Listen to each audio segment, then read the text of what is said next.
What's going on, guys? Kiger here, and the One Punch banners are almost over. We already did a Genos guide.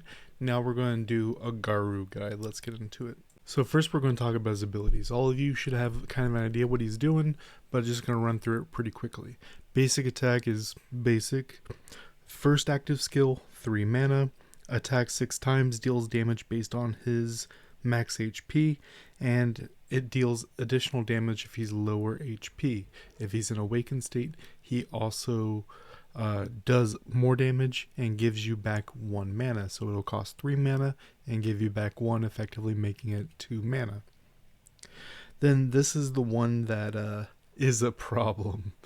And so he moves around, hits 3 times, deals damage based on his lost HP, heals based off damage done, which we'll see down here is 35% of damage done, which this fits the warrior class. And the last hit has a chance, as we'll see, 62% chance to fear for 4.5 seconds. That's going to be very, very big once we get there. Also, when you're in the awakened state, also gives you back 1 mana, so it costs 4 mana, gives you back 1, making it 3. Also, when he's in the awakened state, 2/3 chance to give defense down and remove a beneficial effect. Then we get into his passive. So how this works is for every 5% HP he loses, he gets 1 stack of his passive. He starts the match with 1 stack of his passive. When he gets to 10, then he does an AoE fear, then he becomes immune and invulnerable during that casting time. And while he's awakened, he is immune to CC. As well as for every 1% of HP he is missing, he gains 1% damage reduction. I've played with and played against at certain points towards the end of the match where you're literally hitting him for 1 damage. This is my room build. This is very mediocre. I have a bunch of HP, okay defense, but I would really like a bit more accuracy as well as crit rate, crit damage. I need to do some farming on destroy, just like you all in global that just got it. And the main reason why we're building destroy is we're healing based off of our damage dealt, so we don't have to build anything like that. We can.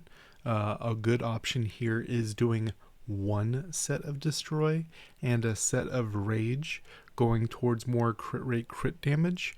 But with the teams that I generally make, I need a general warrior class. If you want more of like an assassin type that have some survivability, he can be built in that direction. Now, before we get into gameplay, I'm going to talk about where you should use him, what pairs well with him, and what is good against Garou. Starting with where to pick him. He is a general good frontline unit, and he is best against what is commonly referred to as the condom meta, which is a bunch of defensive units in frontline, because you're going to be able to rack up destroy. He's going to self-sustain with his healing, and if he does get low, his passive is going to keep him up, allowing you to work through the enemy units. He's also a decent defensive unit due to him being a warrior to help protect your summoner from assassins coming after you. Now, what units to bring with him and what not to. He needs to take damage to proc his passive. So he does not want things like Bastet or Chloe that give shields or invulnerability, as he will not be taking damage to proc his passive. So he prefers to take damage, which will be things like Ariel would be very, very good. But also, we just got this girl right here. Soha, who does the AoE heal with this ability right here, Fox Rain. But let's not forget her passive, that if she heals a warrior or assassin, she gives the bonus effect. So she pairs the best with Garou. As far as what counters Garou, so his main thing is going to be fear is going to be a big thing. So having immunity is very, very powerful, and immunity is good against most things. But also something like Oblivion with Tessarion or Ethna will turn off his awakened state, as well as the part that makes him take less damage, we all forget, that is a passive. So Oblivion will turn that off. Now, first we're going to see some gameplay from a friend of mine who drafted Garou with Delphoi, the green Undying, which is very, very powerful. You will see spamming that secondary ability, which does a heal, immunity, reduces defense down, and if your team doesn't have defense down afterwards, gives defense up, which pairs very, very nicely with Garou, as well as Ariel, who can cleanse debuffs and give heal over time, which synergizes super well with Garou because he takes the damage, and then how the heal over time works is it heals a percentage of your max HP. So as we see, nothing big has happened. The guy we're watching is using water weapon Cleef to try to get some freezes on the enemy. Look at all that HP on Taor. Now I'm going to stop for a second. Look at all that HP. The only person destroying the enemy's HP is Garou. So look at that Taor's HP. Right about half of its max HP is just gone. A little bit of the Orbia, a little bit of everyone else. But half of Taor's HP is destroyed. And what I stopped at right now is Garou's passive just triggered. So now everyone's feared. Now he's going into his awakened state. And then once this happens, let's see, he's chasing down the summoner. The guy we're watching should have swapped Garou and went for spamming that S3 to get fear over and over, get mana back. But it looks like he's trying to just focus on staying alive.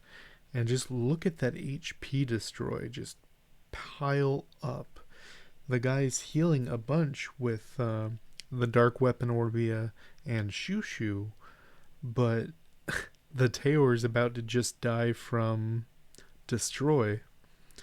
And this is a pretty long match, because like I said, towards the top end, a lot of people either super roll you over very quickly, but if they get an even matchup, there's a lot of these tanky healing comps as you go up. But what you'll see that the guy we're watching is doing, here they're doing the Garou, but they will stand, isn't doing it right now, but did it towards the beginning, stand towards your Garou, so that if the enemy Orbia attacks you, most of her attacks are AoE, which will force her to deal damage to Garou, which will trigger his passive, which will give him his awakened state. But he just walks them all down and ends the battle. Alright, this one is a much quicker match, less than a minute, so let's check it out. We have Garou, Wusa, and Juno. Wusa doesn't super work with Garou because he applies the shield, but he also gives the heal over time, which is nice. But Juno works very, very well with him, stripping things so he can deal damage, as well as cleansing. But if we take a look, he gets the Tessarion very, very low, and then starts using that second active skill to get that fear going, and went for the kill. Which, once the Tessarion's gone, the enemy had nothing to deal with Garou. Alright, now this is going to be one of my ranked matches. You will see I have Garou, the Soha I was telling you about, and the Green Monkey King, which is also a warrior to work with the Soha. You will see I am generally standing towards my Garou, so when he goes after me, he has to hit the Garou, triggering the passive. I was able to fear him a couple times there, and primarily I'm going to be looking to use the Soha's second active skill, which is going to it's going to heal, it's going to do bonuses for the warriors, as well as get rid of those buffs, especially on the Teor, the Bastet shield, things like that. So Soha's keeping everything alive, Garou doing the damage, and the Green Monkey King reducing incoming damage for allies, allowing us to just walk over our enemy. Now, before I end this video, I wanted to talk about Trinity, who is a very, very interesting unit that gets trashed on all the time, but she sees play in this idea that I want to work on. So I really, really like the idea of Garou, who's a warrior, Trinity right here, who's a warrior, and Soha, because Soha gives the bonuses if she heals warriors or assassins. Trinity hits everyone for a butt ton, as you'll see. 30% max HP fixed, 20% max HP fixed, 20% max HP fixed. Oh, sorry. 30, 20, 20 attack. So, and hits everyone including allies. So she hits Garou, which triggers Garou's passive, making him awakened when your opponent didn't have to trigger it themselves. Soha applying her bonuses, the spell shields, the heals, and then the getting rid of their beneficials, and then allowing Trinity to just truck right through them. Let me know down below if you have a Trinity or if you like this idea. I think it's a very meme build, but I think it would be pretty awesome and is a true team that looks like everyone synergizes together. But that's it for the guide, guys. Let me know what unit you would like to see me do next, and until next time.